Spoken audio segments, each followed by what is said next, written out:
नमस्कार, आप देख रहे हल्ला बोल। आपके साथ मैं हूं अंजना ओम कश्यप। गलत पहचान गई 14 जान। नागालैंड में एक गलत पहचान की वजह से 14 लोगों की मौत हो गई। गृहमंत्री अमित शाह ने संसद में जो बयान दिया उसके मुताबिक सुरक्षा बलों को एक गाड़ी में उग्रवादियों के होने की सूचना मिली थी।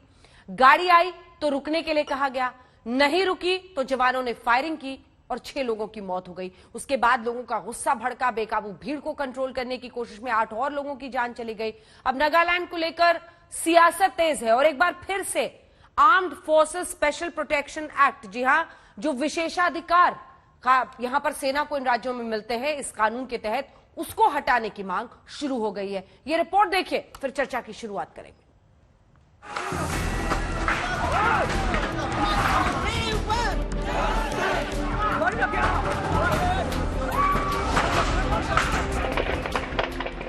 यह सुनिश्चित करना चाहिए कि विद्रोहियों के खिलाफ अभियान चलाते समय भविष्य में ऐसी कोई दुर्भाग्यपूर्ण घटना की पुनरावृत्ति न हो। मृतकों के परिवारों के प्रति गहरी संवेदना व्यक्त करती हूं। नागालैंड में आक्रोश की आग से धधक रही है सेना की गाड़ियां। 14 आम नागरिकों की मौत पर ऐसा गुस्सा भड़का है कि सड़क से संसद तक बवाल मच गया है। कोहिमा में स्थानीय लोग सेना के खिलाफ सड़कों पर उतर आए तो विपक्ष ने सरकार पर दिल्ली में धावा बोल दिया है।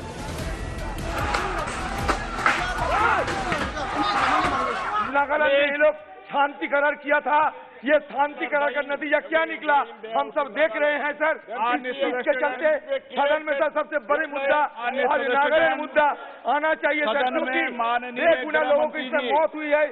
ये तो बहुत संवेदनशील मामला है सर, और आपका भावना भी गृह मंत्री जी सरकार जानते हैं, बहुत संवेदनशील मामला है। कोयला खदान से लौट रहे युवकों पर गोली चलाने की नौबत आखिर क्यों आई और सुरक्षा बलों को ऐसा क्यों लगा कि ये विद्रोही हो सकते हैं? संसद में गृहमंत्री अमित शाह ने मौन की घटना पर जवाब दिया।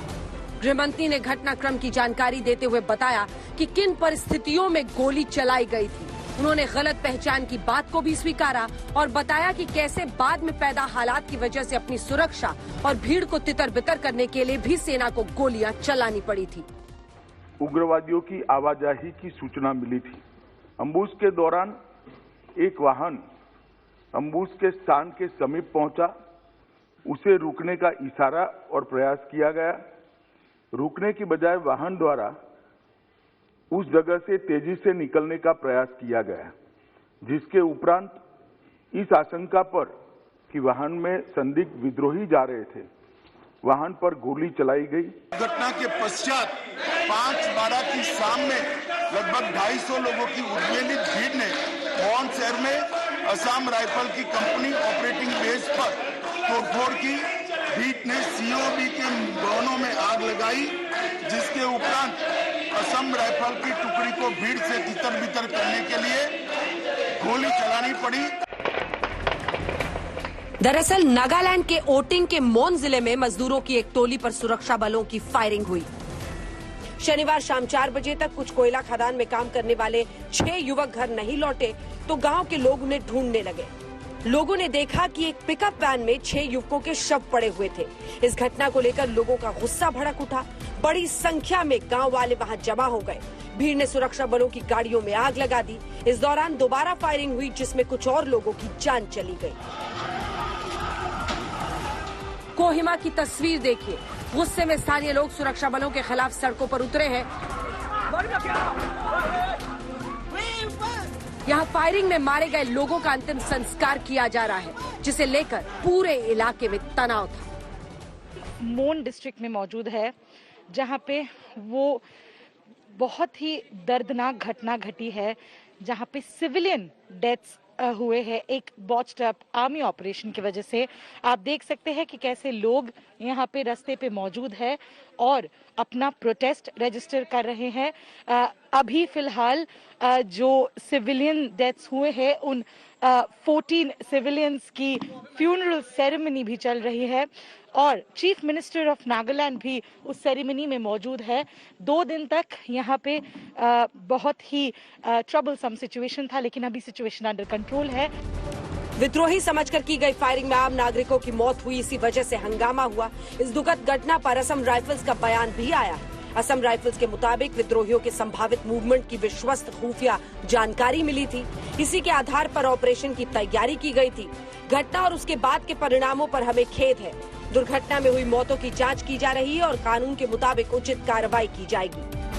अब इस मामले पर सियासत भी धारदार हो रही है, जहां सेना को कटघरे में खड़ा कर पीडीपी और एआईएमआईएम जैसी पार्टियां इस घटने की आड़ में सेना को मिले विशेष अधिकार देने वाले एफस्पा यानी armed forces special protection act को हटाने की मांग कर रही हैं।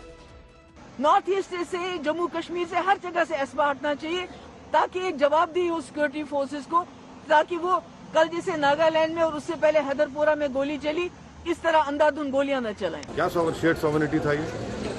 और मणिपुर में नवंबर में 7 सिक्योरिटी पर्सनल को मारे गए, बाद में पलटा के आपने वो कर दिया। ये तो गलत हो रहा है ना। जब तक आफ्सपा रहेगा नॉर्थ ईस्ट में अमन कायम नहीं हो सकता। नॉर्थ ईस्ट जल रहा है आज, नॉर्थ ईस्ट में क्या अमन है वहाँ पर? नागा स्टूडेंट्स फेडरेशन ने 5 दिन के शोक का ऐलान किया है। आज टीएमसी का एक प्रतिनिधिमंडल प्रभावित इलाके में जाने वाला था, लेकिन धारा 144 लगने की वजह से टीएमसी ने दौरा रद्द कर दिया। सेना ने इस मामले की आंतरिक जांच शुरू कर दी है। स्थिति तनावपूर्ण लेकिन नियंत्रण में बनी हुई है। पुलिस महानिदेशक नागालैंड और आयुक्त नागालैंड ने दिनांक 5/12/21 को घटनास्थल का दौरा किया। ताजिद पुलिस थाने में घटना के बारे में प्राथमिकी दर्ज की गई है और मामले की गंभीरता को ध्यान में रखते हुए इस मामले को राज्य अपराध पुलिस स्टेशन को जांच के लिए सौंप दिया गया है। इस संदर्भ में एक विशेष जांच टीम एसआईटी का गठन किया गया है। कोहिमा में सेना के खिलाफ प्रदर्शन हुआ है। मोन जिले में अब भी स्थिति तनावपूर्ण बनी हुई है। नागालैंड के मोन जिले से श्रेया चैटर्जी के साथ आज तक ब्यूरो। 14 मौतों पर सियासी बवाल, इस पर हम चर्चा करेंगे, लेकिन उससे पहले बड़ी खबर इस वक्त की आपको बता दें। प्रधानमंत्री नरेंद्र मोदी की मुलाकात रूसी राष्ट्रपति पुतिन से, और उसी की तस्वीरें आप इस वक्त देख रहे हैं। हैदराबाद हाउस में दोनों की मुलाकात हो रही है। रक्षा, आतंकवाद, जो सामरिक मुद्दे उन पर चर्चा। चाहे वैक्सीन ट्रायल्स और उत्पादन में हो, मानवीय सहायता के लिए हो, या एक दूसरे के नागरिकों की देश वापसी के लिए हो। Какие сотрудничество между нашими странами было тесным, будто это испытание и производство вакцин, гуманитарная помощь или помощь людям вернуться на свою родину в сложное время. एक्सेलेंसी, वर्ष 2021 हमारे द्विपक्षीय संबंधों के लिए कई मायनों में महत्वपूर्ण है। इस वर्ष 1971 की treaty of peace, friendship and cooperation के 5 दशक और हमारी स्ट्रेटेजिक पार्टनरशिप के 2 दशक पूरे हो रहे हैं। इस विशेष वर्ष में आपके साथ फिर मिल पाना मेरे लिए हर्ष की बात है, क्योंकि हमारी स्ट्रेटेजिक पार्टनरशिप में पिछले 20 वर्षों में जो उल्लेखनीय प्रगति हुई है, उसके मुख्य सूत्रधार आप ही रहे हैं। Ваше превосходительство, 2021 год является важным для двусторонних отношений по разным причинам. В этом году мы отмечаем 50-летие договора о мире, дружбе и сотрудничестве между Индией и Советским Союзом от 1971 года. 2 десятилетия от нашего стратегического партнерства. Поэтому мне очень приятно встретиться с вами в этом особом году, потому что за все достижения наших двусторонних отношений, за все эти достижения в нашем стратегическом партнерстве за последние 20 лет стоите именно вы. पिछले कई दशकों में वैश्विक स्तर पर कई फंडामेंटल बदलाव आए, कई तरह के जियोपॉलिटिकल समीकरण उभरे, किंतु इन सभी वेरिएबल्स के बीच भारत रूस मित्रता एक कांस्टेंट रही है। दोनों देशों ने न सिर्फ एक दूसरे के साथ निसंकोच सहयोग किया है, एक दूसरे की सेंसिटिविटीज का भी विशेष ख्याल रखा है। यह सचमुच इंटरस्टेट दोस्ती का एक यूनिक और विश्वस्त मॉडल है। На протяжении последних нескольких десятилетий на мировой арене было много фундаментальных изменений, перемен, возникали разные геополитические формирования. Однако среди всех этих изменений то, что осталось неизменной, это российско-индийская дружба. Обе наши страны не только сотрудничают друг с другом, но и относятся к чувствительностям друг друга с особой заботой. Это действительно уникальная и основанная на доверии модель межгосударственной дружбы. एक्सेलेंसी 2021 हमारे स्ट्रेटेजिक पार्टनरशिप के लिए भी विशेष है। आज हमारे विदेश एवं रक्षा मंत्रियों के बीच 2+2 डायलॉग की पहली बैठक हुई। इससे हमारे व्यावहारिक सहयोग को बढ़ाने का एक नया मैकेनिज्म शुरू हुआ है। Ваше превосходительство, 2021 год является важным и для нашего стратегического партнерства. Сегодня состоялась первая встреча глав внешнеполитических и оборонных ведомств в формате 2+2. Этим мы запустили еще один новый механизм для укрепления практического сотрудничества.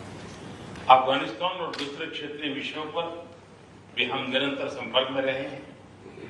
ईस्टर्न इकोनॉमिक फोरम और द व्लादिवोस्तोक समिट से शुरू हुई रीजनल पार्टनरशिप आज रशियन फार ईस्ट और भारत के राज्यों के बीच वास्तविक सहयोग में बदल रही है।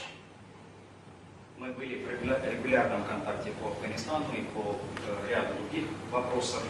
Наше межрегиональное партнерство, которое началось на Восточном экономическом форуме и на нашем с вами саммите в Востоке, сейчас превращается в конкретное сотрудничество между Россией и Дальним Востоком и Штатами Индии. आर्थिक क्षेत्र में भी अपने रिश्तों को और घनिष्ठ बनाने के लिए हम एक लॉन्ग टर्म विजन अपना रहे हैं। हमने 2025 तक $30 बिलियन के ट्रेड और $50 बिलियन के निवेश का लक्ष्य रखा है। इन लक्ष्यों तक पहुंचने के लिए हमें अपनी बिजनेस कम्युनिटीज को गाइड करना चाहिए। Также в экономической сфере мы принимаем долгосрочное видение для развития наших отношений. Мы поставили цель увеличивать взаимный товарооборот до $30 миллиардов к 2025 году и увеличить взаимные инвестиции до $50 миллиардов. Для достижения этих целей мы должны ориентировать наше бизнес-сообщество. विभिन्न सेक्टरों में आज हुए हमारे समझौतों से इसमें मदद मिलेगी। मेक इन इंडिया कार्यक्रम के तहत को डेवलपमेंट और को प्रोडक्शन से हमारा रक्षा सहयोग और मजबूत हो रहा है। स्पेस और सिविल न्यूक्लियर क्षेत्रों में भी हमारा सहयोग आगे बढ़ रहा है। Заключенные сегодня соглашения в разных сферах также нам помогут расширять наше сотрудничество. Наше оборонное сотрудничество углубляется посредством совместной разработки и совместного производства в рамках нашей программы Make in India, Делай Вид. Также расширяется сотрудничество в сфере космоса и в сфере гражданской ядерной энергетики. नेम में ऑब्जर्वर और IORA में डायलॉग पार्टनर बनने के लिए रूस को बहुत बहुत बधाई देता हूं। इन दोनों मंचों में रूस की उपस्थिति का समर्थन करना हमारे लिए खुशी की बात थी। अनेक क्षेत्रीय और वैश्विक मुद्दों पर भारत और रूस का एक जैसा मत है। आज की बैठक में हमें इन पर चर्चा करने का अवसर मिलेगा। Хочу поздравить Россию с получением статуса наблюдателя в движении неприсоединения и также статус партнера по диалогу в рамках Ассоциации стран бассейна Индийского океана. Мы были рады поддерживать присутствие России на этих площадках. В Индии и России схожие позиции по многим региональным и глобальным вопросам. Сегодня в нашей встрече у нас будет возможность обменяться мнениями по всем этим вопросам.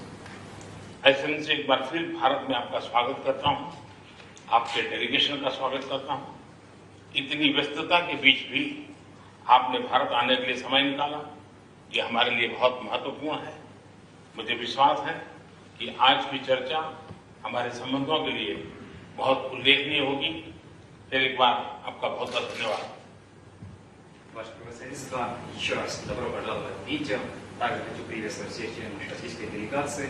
Несмотря на ваш насыщенный график, вы нашли время посетить нас. Это для нас очень важно. Я уверен, что наши сегодняшние дискуссии будут весьма полезными для наших отношений. Еще раз добро пожаловать. Спасибо.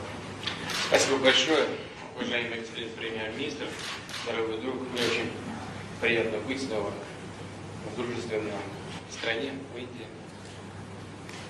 Dear Prime Minister, dear friends, I'm so very happy to be able to travel here to visit the friendly country of India. Мы проводим саммиты на высшем уровне регулярно, каждый год, поочередно и в Индии, и в России. We're holding summits every year, taking turns in India and in Russia. из-за пандемии. रूस और भारत के रिश्ते अच्छे हैं, आपसी संबंध बढ़ाने की और भी कोशिशें होंगी। इन सब का जिक्र करते हुए प्रधानमंत्री नरेंद्र मोदी और रूसी राष्ट्रपति व्लादिमीर पुतिन, जिनकी मुलाकात द्विपक्षीय इस वक्त आप देख रहे हैं, प्रेस को संबोधित करके जानकारी बातचीत के बारे में दी जा रही है। आइए अब उस विषय का रुख करते हैं जिस पर हमने चर्चा की शुरुआत की थी, क्योंकि नागालैंड में जो मौतें हुई हैं उसको लेकर सियासी तलवारें तो तन ही गई हैं, वहां पर भी परिस्थितियां नाजुक बनी हुई हैं, जिसकी जानकारी खुद गृह मंत्री अमित शाह ने देश की संसद में दी है। दिखाइए तमाम मेहमानों को। गौरव भाटिया जी राष्ट्रीय प्रवक्ता भारतीय जनता पार्टी के हमारे साथ जुड़ रहे हैं, डॉक्टर अजय कुमार प्रवक्ता कांग्रेस पार्टी के, वारिस पठान साहब प्रवक्ता AIMIM के, कौशिक ढेका डेप्यूटी एडिटर है इंडिया टुडे ग्रुप के और अच्छे से पूर्वोत्तर के राज्यों को जानते हैं, समझते हैं, उनसे भी बातचीत करेंगे। अजय कुमार जी, मैं आपके साथ शुरुआत करना चाहती हूं। अगर मैं सही हूं तो आप उस टीम का हिस्सा होंगे जो नागालैंड दौरे पर भी जाने वाले हैं, अजय जी? जी अंजना जी, एकदम आप सही है। तो अजय जी ये बताइए कि जो स्थितियां, जो परिस्थितियां वहां पर बनी हुई हैं बहुत नाजुक है। TMC का भी एक दौरा था, उन्होंने आज उसको कैंसिल किया, 144 लगा हुआ है, क्या कीजिएगा वहां पर जाकर? देखिए, उससे पहले एक तो वस्तुस्थिति को अवगत कराना, वस्तुस्थिति के बारे में जानकारी प्राप्त करना, हाँ। वो एक हमारा एक महत्वपूर्ण काम होगा। दूसरी बात है, जिन जिन लोगों के परिवार के साथ जिस ये जो घटना घटी है उनके साथ संवेदना प्रकट करना और पूरी तरह से जानकारी प्राप्त करना कि कैसे इतने बड़ी घटना जो है किस कारण से हुई है, क्या कारण है और क्या क्या जो है सरकार को क्या कदम उठाने चाहिए। अब अंजना जी, अगर आप देखेंगे, गृह मंत्री जी ने तो लोकसभा में तो बता दिया है कि स्थिति के बारे में, लेकिन यही गृह मंत्री जी जो है कल राजस्थान में गहलोत सरकार, राजस्थान सरकार उखाड़ने के लिए भाषण दे रहे थे, जबकि ये घटना हो चुकी थी और हम उम्मीद कर रहे थे कि हमारे गृह मंत्री जी नागालैंड जाएंगे। अगर आप इस पूरी घटना को अगर आप देखेंगे, एक तो इंटेलिजेंस फेलियर तो है ही, लेकिन पूरी तरह से पूर्वोत्तर भारत में 1 जनवरी से अंजना जी 1 जनवरी से अक्टूबर तक अभी तक 162 घटनाएं जो है हिंसात्मक घटनाएं हो चुकी है। हाँ। अलगावाद से संबंधित, सेपरेटिस्ट से संबंधित 160 से ऊपर। ठीक है। अब एक सेकेंड, तो पिछले महीने भी आप एक असम राइफल्स के कमांडेंट साहब की जो हत्या हुई थी, उससे पहले मणिपुर और ये मिजोरम और असम के बीच में गोलियां चल रही है। तो आप बताइएगा कि पूरी तरह से त्रिपुरा में जो आपने आपके आपने रिपोर्ट भी किया था कि पत्र का जो जिस तरह से जिस तरह से लगातार सांप्रदायिक घटनाएं हो रही थी त्रिपुरा में, हाँ। और जिस तरह से जो है पत्रकार के ऊपर जो है केसेस लगाए जा रहे थे, तो पूर्वी उत्तर में जिस तरह की अशांति है, चीन जो अरुणाचल प्रदेश में चीन की स्थिति तो सभी लोग अवगत है, सरकार भले उसको डिनाई कर ले, ठीक है। तो हमारे लिए कहना है कि इतनी बड़ी घटना क्या, किस तरह के इंटेलिजेंस है, ठीक है। जो बड़े सवाल थे वो आपने बता दिए हैं। गौरव भाटिया से इसी पर मैं जवाब ले रही हूं। उनकी टीम जा रही है वहां पर देखने के लिए, फैक्ट फाइंडिंग टीम एक तरह से। दूसरा, वो कह रहे हैं कि अशांति पूर्वोत्तर में लगातार बढ़ रहा है। तीसरा, इंटेलिजेंस फेलियर। गौरव भाटिया जी, आपका जवाब। अंजना जी, सबसे पहले तो भारतीय जनता पार्टी की तरफ से संवेदनाएं व्यक्त करता हूं उस परिवार को जिसने अपना बच्चा खोया है, एक शहीद हुआ है हमारा वीर सैनिक, और जो बाकी 14 लोग हैं जिनके परिजन जो हैं अभी दुख में होंगे और वो इस चर्चा को सुनेंगे तो उन्हें बड़ा कष्ट होगा कि राजनीति की शुरुआत यहां कांग्रेस पार्टी ने दोबारा कर दी है।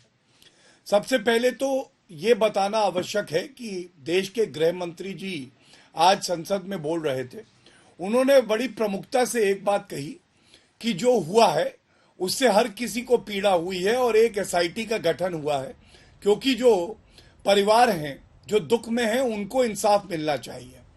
और ये एक मानवीय पहलू है, मानव अधिकारों की बात है। और एक पहलू ये भी है जो सुरक्षा का पहलू है, और अंजना जी मैं समझता हूं वो भी उतना ही अहम है। हमें ये भी देखना है कि ये जो सैनिक होते हैं, ये जब डिस्टर्ब्ड एरिया में जाते हैं जहां सामान्य परिस्थितियां नहीं होती हैं, वहां पे उनको कुछ विशेष अधिकार दिए जाते हैं। ऐसा नहीं है कि सैनिकों को हम धकेल दें और उनकी मौत हो जाए तो हम कहें नहीं ये ठीक है। मानव अधिकार सैनिकों के भी हैं और आम जनता के भी हैं, और इसीलिए इस SIT का गठन हुआ है कि देखें कि क्या जरूरत से ज्यादा फोर्स का इस्तेमाल किया गया या नहीं। एक बात मैं जरूर कहूंगा, कांग्रेस के प्रवक्ता कह रहे थे इंटेलिजेंस फेलियर है। बिल्कुल, कांग्रेस पार्टी के राहुल गांधी की इंटेलिजेंस का फेलियर है, एआईएमआईएम के असदुद्दीन ओवैसी की इंटेलिजेंस का फेलियर है। और अंजना जी, बड़ी जिम्मेदारी से मैं ये बात कह रहा हूं। मैं क्यों कहता हूं, किसी ने ये बात नहीं उठाई, कांग्रेस के प्रवक्ता ने तो खासकर, कि एक सैनिक शहीद हुआ। एक सेकंड की चूक हो अंजना जी, तो हो सकता है कि पूरा का पूरा जो प्लेटून हो, जो साथी हो, वो आर्मी के जवान भी शहीद हो जाएं। इसलिए जब आपको कोई जानकारी मिलती है और बड़े ही खुफिया और विश्वसनीय सोर्सेज से मिलती है, तो उस पर आर्मी कुछ आगे रणनीति बनाती है। कभी ऐसा हो सकता है कि जो जानकारी मिली उसके बाद वो सूचना सही ना हो, लेकिन इसके लिए इस तरह की राजनीति करना ये उचित नहीं है। ठीक है, मैं दोनों से जवाब लूंगी। मैं ये भी बता दूं, बोलिए, मैं अपनी बात पूरी कर देता हूं, उनके 2 और प्रश्न पे उत्तर दे देता हूं। कर लीजिए। धन्यवाद। देखिए, इन्होंने एक बात ये भी उठाई कि त्रिपुरा में भी अशांति कौन फैला रहा था? यही राजनीतिक दल थे। जब त्रिपुरा के मुख्यमंत्री और डीजीपी ने कहा कि वहां की कोई मस्जिद क्षतिग्रस्त नहीं हुई, तो हमने देखा महाराष्ट्र में, अमरावती में प्रदर्शन हो रहा था। ये किस तरह की राजनीति है? और तीसरी बात मैं बता दूं, ये शायद इनको जानकारी नहीं है, कांग्रेस के समय था, और मैं राजनीति नहीं करना चाहता, 32 साल तक आफ्सपा लगी रही, और 32 साल के बाद अरुणाचल प्रदेश के 9 ऐसे जिले थे जहां से आफ्सपा हमारी सरकार ने हटाई, क्योंकि वहां जो स्थितियां थी वो बेहतर हुई। इसलिए ये सब राजनीतिक इतिहास है, जो सत्य है, इसको नकारा नहीं जा सकता। टीवी चैनल पे आके राजनीति करना इंटेलिजेंस फेलियर जरूर है, और ये मोरालिटी का भी फेलियर है कांग्रेस पार्टी की। ठीक है, इससे पहले कि डॉक्टर अजय के पास मैं जाऊं, एक बार मुझे वारिस पठान जी से एक जवाब ले लीजिए। वारिस पठान जी, एक घटना के आधार पर जो परिस्थितियां हैं देश की संसद में, आ रही हूं सर, अमित शाह ने खुद इस पर जवाब दिया और उन्होंने गलत पहचान की बात खुद कबूली, जांच के आदेश दे दिए गए हैं। अब आप सेना पर पूरा हमला बोलना चाहते हैं कि आफ्सपा हटा दिया जाए? देखिए अंजना जी, सबसे पहले तो मैं खंडन करता हूं कि जो घटना हुई जिसके अंदर 14 कोल माइनर्स मारे गए, ये एक आम साधारण घटना नहीं है, एक बारबरिक किलिंग, एक मास मर्डर है। मेरे कंडोलेंसेस है उनकी फैमिली के साथ, जिस परिवारों ने अपने घर वालों को खो दिया उनके साथ। मगर देखने की बात यह कि जब तक आफ्सपा रहेगा वहां पर नॉर्थ ईस्ट के अंदर कभी भी अमन और शांति नहीं बनेगी। उनको वास्ट पावर्स दे दिए गए। अब इतने ट्रेंड अगर ये लोग हैं तो क्या इनको सिविलियंस के अंदर और सेपरेटिस्ट के अंदर फर्क नहीं मालूम था? ये टोटल इंटेलिजेंस फेलियर तो है ही, मगर ये हमको लगता है कि दानिश्ता किया गया। अब क्या किसके खिलाफ इंसाफ होगा? क्या अब इनके साथ में न्याय होगा? क्योंकि आफ्सपा को स्पेशल पावर्स दिए गए, अभी तक एक भी ऑफिसर को ना इन्होंने अरेस्ट किया, ना किसी को सस्पेंड किया गया है। तो क्या ये गवर्नमेंट सैंक्शन देगी उनको प्रोसिक्यूट करने के लिए? अब तक तो कुछ नहीं दिया, क्योंकि आज तक यही देखा गया इतने वर्षों से कि आफ्सपा अपना पावर्स यूज करती है और इसी तरह लोगों को मारा जाता है। मगर ये जो घटना हुई है कल, तो बहुत ही शर्मनाक रही है, क्योंकि आप अगर खुद देखेंगे। वारिस साहब, आज सबकी आवाज देश में थोड़ी है। एक सेकंड, हर किसी को दुख है, लेकिन इतना घी आप कहां से लाते हैं आग में डालने के लिए? क्या आप कह रहे हैं कि सेना ने जानबूझकर सिविलियंस पर ऐसे हमला किया? आग में नहीं, जानबूझ के हमले की मैं बात क्या कर रहा हूं? मैं तो बोल रहा हूं कि अगर ये आफ्सपा को इतने स्पेशल पावर्स दिए हैं, इतना स्पेशल ट्रेंड लोग हैं, तो क्या उनको सिविलियन और सेपरेटिस्ट के अंदर फर्क नहीं मालूम पड़ता? इस तरह से आप मार दोगे किसी को तो क्या ये बारबरिक किलिंग नहीं है? अंजना जी, 14 कोल माइनर्स थे, उनकी जानें चले गई है। और सरकार क्या कर रही है? जीबी पंत साहब ने जब इसे लाया, पेश किया था बिल, तब से आफ्सपा चल रहा है। नॉर्थ ईस्ट के अंदर आप देखिए 68 के करीब घटनाएं हो चुकी है इनके राज्य में। तो किसका फेलियर है? अमित शाह साहब को रिजाइन करना चाहिए इमीडिएटली। है failure of the home ministry है, पूरी गवर्नमेंट का फेलियर है, इंटेलिजेंस का फेलियर है। छोटा सा जवाब चलेगी, फिर मैं कौशिक आपके पास आऊंगी। न्याय की गुहार कौन करेगा? न्याय का ठीक है, डॉक्टर अजय, आफ्सपा पे जरा आपका भी स्टैंड डाल दिया अभी तक सरकार ने। ठीक है मिस्टर वारिस पठान, रिपील करिए डॉक्टर अजय, आफ्सपा पर कांग्रेस पार्टी का क्या कहना है? अभी उन्होंने बताया कि इतने दशकों तक तो आपके शासन में वहां पर रहा।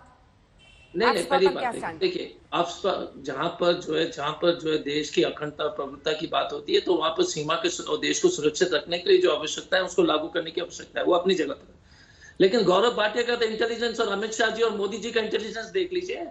एफआईआर सेना के ऊपर करते हैं इनके सरकार, इनके समर्थन के सरकार नागालैंड में। इंटेलिजेंस इनका देख लीजिए गौरव भाटिया जी का। एफआईआर नागालैंड सरकार कर रही है आर्मी के ऊपर, लेकिन ये अभी देशभक्ति का गाना गा रहे हैं टीवी चैनल में। आफ्सपा को हटाने के लिए इनकी सरकार है मेघालय में कॉनराड सांगमा, ये बोल रहे हटाने के लिए, लेकिन ये जो ढोंगी राष्ट्रवाद के जो अनुयायी है भाषण देते रहते टीवी चैनल में। रियो जी जो है, जो नागालैंड के सीएम है, इनके समर्थन पे वहां पर सीएम है, वो बोल रहे हैं, लेकिन गाना गा रहे हैं ये ढोंगी राष्ट्रवादी फिर से टीवी चैनल में आकर अपने जो है गाना गाते हैं। आप देख लीजिए ना कि इनके जो है डबल स्टैंडर्ड देख लीजिए कि टीवी चैनल में कुछ इनके जो है चीफ मिनिस्टर मेघालय के कॉनराड सांगमा, इनके समर्थन में है रियो जी, वो बोल रहे हटाने के लिए। एसआईटी का गठन जो है नागालैंड सरकार कर रही है, बोलते कि हमने एसआईटी कर दिया है। एफआईआर नागालैंड की पुलिस कर रही है सेना के ऊपर, और ये लोग जो है यहाँ पर गाना गाने लगे और हमको राष्ट्रवाद सिखाने के लिए पहुंच गए आप। इंटेलिजेंस की कमी तो इनके प्रवक्ता और अमित शाह और मोदी जी को है, और कोई नैतिकता नहीं है कि सरकार हटाने के लिए राजस्थान जाते गृह मंत्री घटना होने के बाद और बोलते हमको बोल रहे नैतिकता के बारे में और इंटेलिजेंस के बारे में कि जो है 14 लोग मारे गए और राजस्थान चले गए अमित शाह। दो मुहा रवैया क्यों है गौरव जी? इसके बाद कौशिक में आ रही हूं आपके पास। दो मुहा रवैया क्यों है? नागालैंड मेघालय दोनों के सीएम बोल रहे हैं ना। उत्तर देता हूं कांग्रेस पार्टी के प्रवक्ता। हाँ मैं बताता हूं। सबसे पहले तो एआईएमआईएम के प्रवक्ता कह रहे थे कि इनको फर्क नहीं पता उग्रवादियों में और सिविलियंस में। अरे आपको फर्क पता है आतंकियों में और हमारे नागरिकों में, क्योंकि आप तो लाशों पे राजनीति करने के लिए ही जाने जाते हैं। आपको याद है ओवैसी जी ने जो आतंकी थे उनको कहा था विधिक सहायता दूंगा। आपको ये समझ में आता है? मैंने आपको उदाहरण दिया कि जब से एनडीए भाजपा की सरकार आई है, मिजोरम, त्रिपुरा और मेघालय 3 ऐसे प्रदेश हैं जहां से आफ्सपा हटाई गई है, क्योंकि वो डिस्टर्ब्ड एरिया थे, लेकिन उनको बेहतर बनाया हमारी सरकार ने। अब मैं कांग्रेस पार्टी पे आता हूँ। कांग्रेस पार्टी बता रही है कि थोड़ा नागालैंड के और मेघालय के सीएम भी कह रहे हैं आफ्सपा हटाने को, उस पर भी 2 लाइन बोल दीजिएगा। मैं उस पे भी उत्तर दूंगा, बिल्कुल अंजना जी जरूर बोलूंगा, लेकिन इनकी बात का पहले उत्तर दे दूं। सबसे पहले इंटेलिजेंस फेलियर क्या होता है मैं आपको बताता हूं अजय जी। इंटेलिजेंस फेलियर, आप सर्वोच्च न्यायालय का जजमेंट पढ़िएगा। मणिपुर में यूपीए के शासन में 1528 के आसपास एनकाउंटर हुए थे, एक्सेसिव यूज ऑफ फोर्स, और आपकी सरकार थी, कुछ नहीं कर पाई थी। इसमें कटौती आई, कमी आई, तो हमारी सरकार ने सुनिश्चित किया। This is the supreme court judgment. And मुझे ये मालूम है कि राहुल गांधी तो देश के संविधान और कानून को नहीं मानते हैं, लेकिन आप एक बहुत ही वरिष्ठ पुलिस ऑफिसर रहे हैं, आप जरूर मानेंगे। ये जो एफआईआर होती है ना, ये कानूनी प्रक्रिया है जॉय जी, और इसका भी जजमेंट है। अगर कोई एक्सेसिव फोर्स यूज हुई है और ऐसा कोई आरोप लगाता है परिजन जिसने अपना कोई खोया हो, तो एक एफआईआर होना एक स्वाभाविक प्रक्रिया है। क्या आज आप चैनल पे ये कह रहे हैं कि एफआईआर नहीं होनी चाहिए, जांच नहीं होनी चाहिए? लेकिन हम सवाल ये उठा रहे हैं कि कांग्रेस पार्टी, एसपी और एआईएमआईएम और डीएमके और बीएसपी ये वॉकआउट क्यों करती हैं संसद से, जब आपकी मांग के अनुसार गृह मंत्री संसद के पटल पर उत्तर देते हैं? और अंजना जी अगर समय हो तो मैं आपकी बात का भी उत्तर बिल्कुल दीजिए, अदरवाइज मैं नेक्स्ट सेगमेंट में दे दूं। नहीं अभी दीजिए। हाँ, एक जगह आपकी सरकार, एक जगह समर्थित, और दोनों सीएम कह रहे हैं आफ्सपा हटाने को। फिर सिर्फ वारिस पठान कैसे हो गए देशद्रोही? हाँ देखिए, मैं इतना ही कहूंगा कि एक मुख्यमंत्री जब बयान देते हैं तो उनको भी वैसे ही पीड़ा हुई होगी जैसे संवेदनशील पार्टियों को हुई है। हम लोग सत्तारूढ़ हैं, लेकिन पीड़ा हमको भी हुई, हर नागरिक को ही। उनका एक दृष्टिकोण है। लेकिन अगर संविधान आप देखिए अंजना जी, पूरे देश की सुरक्षा, आंतरिक भी और बाहर से भी कोई दिक्कत ना हो, ये हमें सुनिश्चित करना है। और ऐसे 2 प्रदेश में आपको नॉर्थ ईस्ट के बता सकता हूँ जहां पे वहां की सरकारों ने कहा है कि आफ्सपा लगे। समझ गए, ठीक है, ये आसाम समझ गई सर, अलग चश्मा लगाना है, इसलिए बड़ी एक सिर्फ चश्मा बदलना है सर। हमने ये फैसला लिया हुआ। ठीक है, सीएम का बात सुनने के लिए चश्मा बदलना है सिर्फ। उनका दर्द पीड़ा, इनका दर्द बारूद। लेकिन इससे पहले कि मैं पॉलिटिकल जवाब लूं, जल्दी से राजनीति कर रहे हैं, लाशों पे राजनीति करते हैं। हाँ जी, राहुल गांधी क्या बोल रहे हैं बताइए? इंटेलिजेंस फेलियर हो गया। चश्मा बदल के देखेंगे, ठीक है। कौशिक, ये आवाज बढ़ रही है इस सिचुएशन के बाद, और खास तौर पर जब कोल माइन में काम करने वाले लड़के, वैसे ही उनकी जिंदगी इतनी परेशानियों की होती है, फिर इस तरह का हादसा होना, पूरे इलाके में बवाल है, अशांति है, एक बहुत बड़ा मुद्दा आफ्सपा को लेकर फिर से वहां पर राग और आवाज उठ रही है उसके खिलाफ। कौशिक, जी ये सारी बातें मैंने सुन लिया, सारे पॉलिटिकल लीडर ने कहा, और इससे एक बात फिर से प्रतीत होता है कि जो दिल्ली में बैठे हुए पॉलिटिकल पार्टीज है और लीडर्स है, इन सबको अभी भी ग्राउंड रियलिटी का पता नहीं है। आफ्ता को लेके जो बात उठाई गई है, ये कांग्रेस हो या बीजेपी हो, जब सत्ता में होते हैं वो आफ्ता को हटाने के खिलाफ होते हैं और सत्ता के बाहर होते हैं तो इनके डिमांड करते हैं कि आफ्ता हटाया जाए। लेकिन अगर हम आफ्ता को देखें 2015 के बाद से पूरे नॉर्थ ईस्ट में देखा जाए और खासतौर से मैं नागालैंड की बात करूं तो इंसर्जेंसी रिलेटेड किलिंग्स में बहुत कमी आई है। मतलब 47 से गिर के इस साल के इस घटना को हम छोड़ दे तो सिर्फ 4 किलिंग हुए हैं। तो ये जो गिरावट है ये एक सक्सेस है और पूरे नॉर्थ ईस्ट के आंकड़ा हम देखेंगे तो काफी जो पॉलिटिकल परसेप्शंस है उनके विरोध में जाके काफी शांति वापस आई है। तो अचानक ये मणिपुर या नागालैंड में ये जो इंसर्जेंसी रिलेटेड इश्यूज बढ़ गए, ये हमने लास्ट महीना देखा मणिपुर में हुआ, इस महीने अभी नागालैंड में हुआ, और ये जो ऑपरेशन हुआ है वो बॉटशॉप ऑपरेशन है। इसके जो जिम्मेवार है उनको सजा होनी चाहिए, इसमें कोई पॉलिटिक्स नहीं होनी चाहिए। और मैं समझता हूँ गृह मंत्री ने बहुत सही बात कही है कि कौशिक, एक सेकंड, एक इंसाइट नहीं, एक इंसाइट आपसे चाहती हूँ, आप खत्म करना, एक इंसाइट जल्दी से चाहती हूँ। क्या वजह थी इसकी? मतलब कई सारे एक्सपर्ट्स हैं जो ये मानते हैं कि too much pressure to perform, मतलब इंसर्जेंसी रोकना है, गलत पहचान, हाफ बेक्ड इंटेल पे ही काम कर लिया। क्या वजह, क्या आपके जो सोर्सेज हैं वो आपको क्या बता रहे हैं, किन वजहों से ऐसा हुआ? वजह ऐसे बातें सिर्फ इस बार ही नहीं हुआ, पहले भी हो चुके हैं। वजह बहुत सारे हैं, आप सिर्फ लॉजिस्टिक्स, लीगल और पॉलिटिकल वजह ही नहीं है, इसमें कल्चरल इश्यूज भी होते हैं।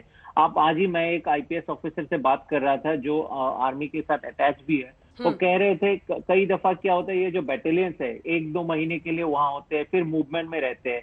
1-2 महीने में पूरे इलाके की जानकारी, लोगों के मूवमेंट्स और लोगों के कल्चरल जो तौर तरीके हैं समझ पाना बहुत मुश्किल है। यहाँ पे भी आपको धीरे धीरे इंफॉर्मेशन आ रहे होंगे, जिस तरह से इशारे देते हैं आर्म फोर्सेस, कम्युनिकेशन गैप बहुत होते हैं कई दफा, क्योंकि आपसा है और आर्म फोर्सेस के लैंग्वेज इश्यूज है, इनके वजह से। मैं खुद असम से हूँ, ये बात सच है कि बहुत समय ये होता है जो लोकल लोग हैं वो पूरी तरह रेस्पॉन्सिव नहीं होते और मिसकम्युनिकेशन के वजह से ऐसे हादसे होते हैं। मैं ये मानता हूँ इंडियन आर्मी के किसी भी जवान के ये इंटेंशन कभी नहीं होंगे कि वो सिविलियंस को मारना चाहेंगे, भारत के नागरिक को मारना चाहेंगे। ये गलती हुई है और गलती की सजा मिलनी चाहिए, चाहे इंटेंशनल हो अनइंटेंशनल हो, इसकी जांच होनी चाहिए। लेकिन जहां तक आफ्सा की बात है, आफ्सा हटाने की जो मांग है वो जायज है और पीस बहुत हद तक वापस आई थी और आफ्सा हटाने की एक माहौल बन चुकी थी। लेकिन अचानक ये जो घटनाएं बढ़ रहे हैं,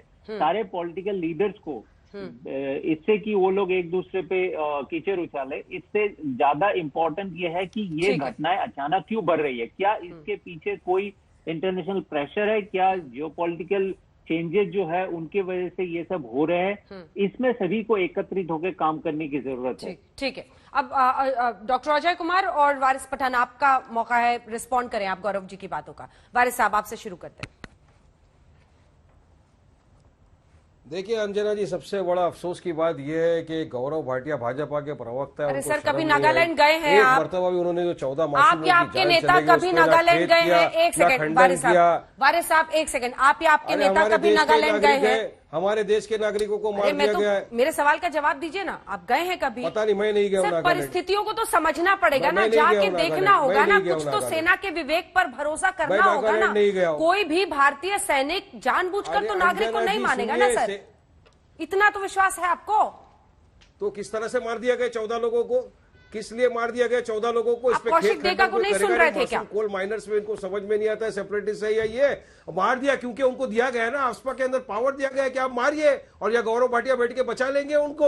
अरे कब तक मासूम बेगुनाहों की जान लेते रहोगे और कातिलों का समर्थन करते रहोगे गौरव भाटिया? और कब तक दूसरों पे इल्जाम लगाओगे? लाशों पे राजनीति करना आपकी मोनोपोली और आपका काम ही बन चुका है ये, कि आपको अच्छा लगता है कि मारो मासूम बेगुनाहों को, उस पर अपना पावर दिखाओ, नाम करो और उत्तर फिर देना बोलते चाहता हूं। इंटेलिजेंस का थोड़ा सा फेलियर हो गया था। अरे आपके इंटेलिजेंस फेलियर ने 14 लोगों की जान ले ली, 14 परिवार आज वो गए, मालूम है आपको? मगर आपको शर्म नहीं, आप इसमें भी सियासत करोगे, प्रोसिक्यूट करोगे या नहीं बताइए? जिन लोगों ने मारा है इनको सैंक्शन करोगे टू प्रोसिक्यूट? आप में हिम्मत नहीं है, आप एक कमेटी बिठा दोगे एसआईटी की। अमित शाह रिजाइन करेंगे या नहीं करेंगे? अमित शाह है ना, गृह मंत्री तो है, और नागालैंड के वासी अपने देश के वासी थे। गौरव भाटिया साहब याद रखना इस बात को, मासूम थे, मार दिया गया, आपको शर्म आना चाहिए। आज तो आपको ये बोलना चाहिए था कि मैं बिल्कुल खंडन करता हूं, जिन लोगों ने जान लिए उनके खिलाफ सख्त कार्रवाई होनी चाहिए, उनको सजा मिलनी चाहिए कानूनी तौर से, और जो इंचार्ज है उस देश का जिसके अंदर इस तरह की घटना हुई, उस शख्स को रिजाइन करना चाहिए। आपका ये स्टैंड ये होना चाहिए था। तो यहां वहां की बात ना कर, ये बता काफिला क्यों लुटा, और मेरी बात का जवाब दो वन लाइनर के अंदर। गौरव भाटिया, देश सुन रहा है आपको, पूरा दुनिया देख रहा है आपको, शर्म करिए थोड़ा गौरव भाटिया। इंसानियत पहले, इंसानियत पैदा कर ली है, सियासत बाद में कर लेना, पहले इंसान बन जाओ, इंसानियत पैदा करो। और इंसानियत के नाते आपका मेरा सबका फर्ज बनता है कि जो कातिल है, जिसने बारबारी किलिंग की है, उनको सजा मिलनी चाहिए। ठीक है, गौरव जी छोटा सा जवाब देंगे, उसके बाद से मैं डॉक्टर अजय कुमार को रिपील करो, आप खाली बोलने के नहीं करेंगे। बिल्कुल मिस्टर भाटिया सुनिए, जब इन लोगों को सुनते हैं ना तो बड़ी चिंता होती है कि हमारे देश में ऐसे भी राजनेता हैं जो आर्मी के लिए ये कह रहे हैं कि मासूमों की जान कब तक लेते जाओगे। दुखद है अंजना जी, 14 लोग भारतीय थे हमारे, उनकी जान चली 14 गई। लोग मासूम नहीं थे, लेकिन आपके हिसाब से 14 लोग सेपरेटिस्ट थे। शांत कराइए अंजना जी प्लीज, शांत गलत बात है ये। देखिए अंजना जी, मैं आपको बताऊं, इनको आफ्सपा का ए नहीं पता है, असदुद्दीन ओवैसी की तरह। क्या ये सत्य नहीं है कि लाखों जवान करोड़ों परिवारों को रोज सुरक्षित करते हैं, और इनके जैसे नेता जो जहरीले बयान दे रहे हैं आर्मी के खिलाफ, हमारे देश के खिलाफ, ये भी इसलिए दे पाते हैं कि इनकी सुरक्षा की जिम्मेदारी भी उस आर्मी की है, और वो आर्मी 1 सेकंड में तय करती है कि उनको आत्मरक्षण में क्या करना है। आर्य रुक जाए, पूरा करने दीजिए, पूरा करने दीजिए, बीच में पूरा करने दीजिए। हम आर्मी का पूरी तरह से आप कमजोर खिलाड़ी हैं, बहुत सम्मान करते हैं। आर्मी के खिलाफ एक अल्फाज नहीं सुनूंगा मैं, तो आप आपके चुप मुंह हो से। जाइए, आर्मी की बारी में बता दीजिएगा कितना सम्मान करते हैं। गलत बेवजह ठीक है, ठीक है, ठीक है वारिस साहब, ठीक है। गौरव जी देखिए, मैं एक बात सभी दर्शकों के समक्ष जरूर रखना चाहूंगा, ये भी एक पक्ष है और इसीलिए जांच एसआईटी से कराई जा रही है कि हमने एक सैनिक भाई को खोया है, वो शहीद हुआ है। यह भी एक सत्य है कि इसी आर्मी के जवानों ने, जो 2 लोग थे चोटिल हुए अंजना जी, उनको अस्पताल लेके गए। यह भी सच है कि आर्मी की जो अपनी गाड़ी थी उस पे भीड़ ने हमला किया, और यह भी सच है कि आत्मरक्षार्थ आर्मी ने कुछ कदम उठाए। वो आवश्यक थे या आवश्यकता से ज्यादा थे, ये तय होना चाहिए और इंसाफ सभी को मिलना चाहिए, इसीलिए जांच गठित हो रही है। लेकिन दुख के साथ कहता हूं कि ये जो राजनीति हो रही है, चाहे कांग्रेस हो, एआईएमआईएम हो, ये सही नहीं है। और मेरा दिल अगर आप पूछें तो यही कहेगा जो कौशिक डेका जी ने कहा है, उन्होंने तथ्यों के साथ एक बात रखी, लेकिन आपने देखा कि किसकी आंखों पे चश्मा लगा हुआ है नफरत का, राजनीति का। उसको वो आंकड़े नहीं सुनाई दिए, ना कान से सुनाई दिया, ना आंख से दिखाई दिया। वो बोलते रहे, केवल और केवल राजनीति करना ही इनका। ठीक है डॉक्टर अजय कुमार। देखिए, ये तो अजीब स्थिति है कि ये राग गा रहे हैं कि हम बड़े चिंता में हैं, हमें बहुत दुख है कि इतने लोग मारे गए। यही गृह मंत्री जी राजस्थान में सरकार को उखाड़ने के लिए घटना के बाद बैठ गए, वहां पर भाषण दे रहे थे, वहां पर चले गए राजस्थान में भाषण दे रहे थे, घटना हो चुकी थी, और टीवी में आकर इस तरह की बातें करना, कम से कम तमीज से तो लोकराज रखिए गौरव जी। पहले तो गृह मंत्री जी के बारे में। दूसरी बात क्या है कि कौशिक जी के बात में मानता हूं, लेकिन एक चीज चिंता के विषय जरूर है, क्योंकि मैं तो नागालैंड कई बार जा चुका हूं, और मैं नागालैंड मोहन जिला से जो है 20 दिन पहले मैं वहां पर गया था एक कार्यक्रम में। तो एक चीज मैं बताना चाहूंगा कि नागालैंड में जब से ये लोग ने कहा कि हमारे पीस टॉक्स चल रही है, लगातार अनेक इंसर्जेंट ग्रुप्स, अलगावादी संगठन जो है टैक्स वसूलने वहां की जनता से, क्योंकि नागालैंड में कोई इनकम टैक्स या किसी तरह का टैक्स नहीं, लेकिन लगातार लोग पीड़ित है, कोई डीकमिश्निंग ऑफ आर्म्स नहीं हुआ है। तो अगर आपको लगे कि पीस है, कौशिक जी, उसमें थोड़ा सा मैं आपको जो है संशोधित करना चाहूंगा, क्योंकि ये पीस टॉक के माध्यम से अगर आपने कहा कि वायलेंस नहीं है, तो एक्सटॉर्शन चल रहा है पूरे नागालैंड में। हमने लगातार कहा है कि लगातार, और आप वहां पर ग्राउंड रिपोर्ट ले लीजिए, मेनी टैक्सेस, ये नागालैंड की जनता जो है लगातार शिकायत कर रही है कि we don't want many taxes, we want one government, one law, one tax. ये वो समस्या है। तो अगर आपको लगे कि बहुत स्थिति नियंत्रण में नागालैंड में, वो गलत है। दूसरी बात क्या है कि एसआईटी की गठित करना, वो एसआईटी की जो सरकार ने, जो नागालैंड सरकार ने जो है गठित किया है, वो तो नागालैंड सरकार ने किया।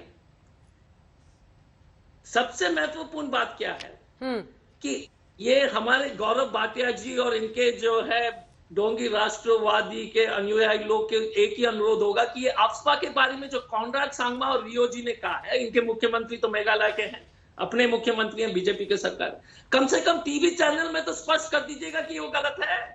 कम से कम ये तो बता दें, नहीं तो बोलिएगा कि आप ढोंगी हैं। कभी जब हम टीवी में आते हैं तो आप बोलते हो, हमारे ऊपर आरोप लगाते हो, जब आपके लोग बोलते तो ठीक है, हमें कोई आपत्ति नहीं है। ठीक है गौरव जी, छोटा सा कमेंट, कौशिक से भी मैं एक बार कमेंट लेना चाहूंगा। हम आपको टोकेंगे, कांग्रेस पार्टी को जो है अपने लोग जब करते हैं, ठीक है, उस पर हालांकि मैंने उनसे बोल दिया था 2-3 तरह के चश्मे रखने होंगे गौरव जी, क्यों, फिर सब समझ में आ जाएगा। बीजेपी वाले बोले तो कोई प्रॉब्लम नहीं है। अंजना जी सुनिए, मैं बताता हूँ, सबसे बातचीत की जाएगी, लेकिन ढोंगी कौन है ये जरूर बताना जरूरी है आपके चैनल पे। बड़े संक्षिप्त में बताता हूँ। आफ्सपा लाया कौन था अजय जी, आपको पता है? 1958 में ऑर्डिनेंस अध्यादेश से कांग्रेस पार्टी। 32 साल तक मैंने आपको बताया अरुणाचल प्रदेश के 9 जिले ऐसे थे, आफ्सपा लगी रही। शासन आपका था ज्यादातर समय, आप नहीं हटा पाए, हमने हटा के दिखाया, वहां पे स्थिति को बेहतर किया। तीसरी बात, मैंने आपको मणिपुर का उदाहरण दिया। यूपीए के शासन में 1528 नंबर लिख के राहुल गांधी को बताइएगा, ये फेक एनकाउंटर किलिंग हुई, सर्वोच्च न्यायालय ने लताड़ा आपकी सरकार को, शायद आपको जानकारी नहीं है।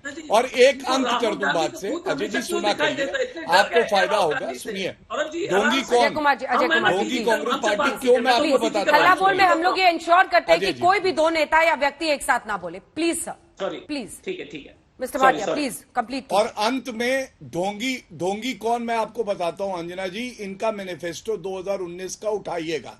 ये तो कश्मीर से भी कह रहे थे आफ्सपा हटाएंगे, इनका बस चले तो ये हर जगह से आफ्सपा भी हटाए और आर्मी भी, जिससे आतंकवाद बढ़े, जिससे ये एक्सट्रीमिज्म फैले। और जनता ने इनको नकारा और इनके मैनिफेस्टो को नकारा। ये बोलते हैं कि हमने आफ्सपा अरुणाचल में हटाया तो हम अच्छे हैं। कौशिक आफत के बादल है।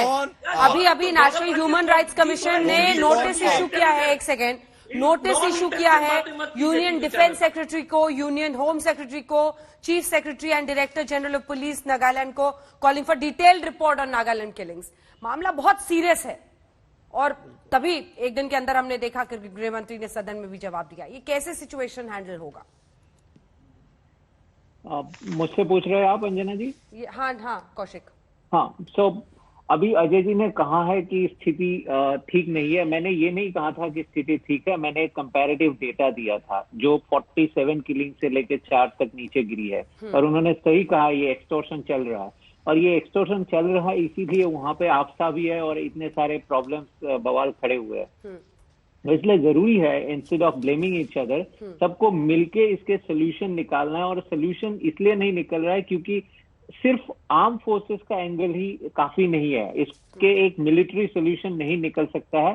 इसमें सारे स्टेक होल्डर्स को बैठ के बात करना पड़ेगा और बात चल भी रही है, लेकिन वहां पे भी वही इश्यू है कि सारे पॉलिटिकल पार्टीज दिल्ली में बैठ के एक पर्सपेक्टिव लेके ऐसे इश्यूज को सॉल्व करने की कोशिश करते हैं। जो ग्राउंड रियलिटीज की अंडरस्टैंडिंग बहुत जरूरी है और सबसे जरूरी है वहां पे अलगाववाद है क्यों, इस बात के तह तक जाना बहुत जरूरी है। जो कल्चरल डिफरेंसेस है, ये सारी बातों को देखते हुए एक कॉम्प्रिहेंसिव सोल्यूशन की जरूरत है, जो आज की स्थिति में मुझे दिख नहीं रहा है।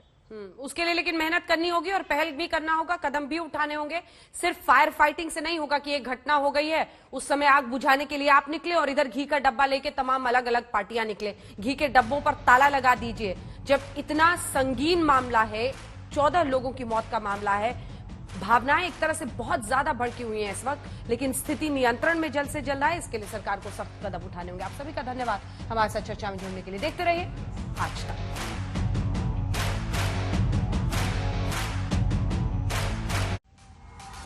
आज तक HD, सबसे तेज सबसे ज्यादा।